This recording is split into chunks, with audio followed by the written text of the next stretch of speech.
Good afternoon, everyone.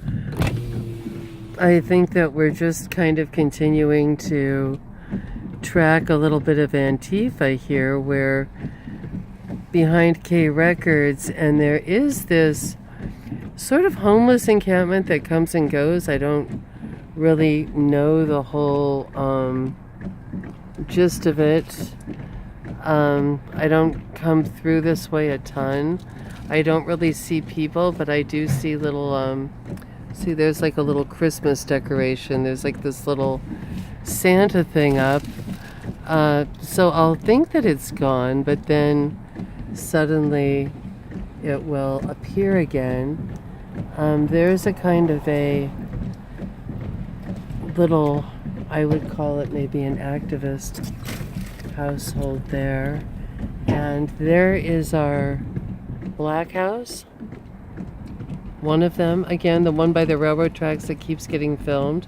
One day I'll drive around town and do a little Black Houses of Olympia thing, and so we can take kind of a quicker look at it. But there are several, there's maybe even more than several at this point. He really does buy up these kind of older wooden places, and you know, I've never been inside this particular house. The only sort of story I know connected with it is there's a woman who I met from Yak, Montana, and her family was extremely born-again Christian. She was raised homeschooled, and when she came out into the world, she was ill-prepared, and she immediately kind of became a hippie after having gone to and left Bob Roberts College, a Christian college somewhere back east. So she ended up knowing people at this house, and the story that sort of evolved from her was that she ended up knowing these, a kind of a hobo guy who she met, who walked along the tracks and was part of the whole hobo scene here in up and down the West Coast.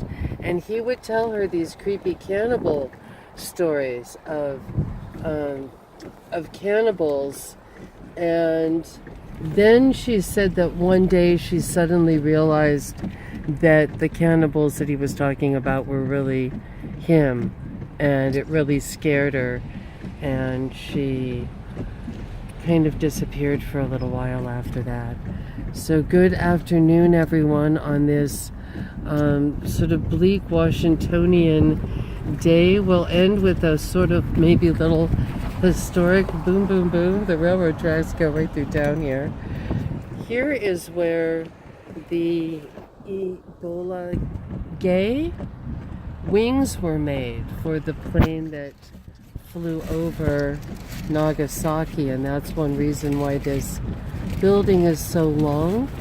It was a knitting factory after that, and then was K Records, really when K Records was at its peak. And K Records was kind of part of that whole grunge scene. And there is another weird place that we all fund, Safe Place.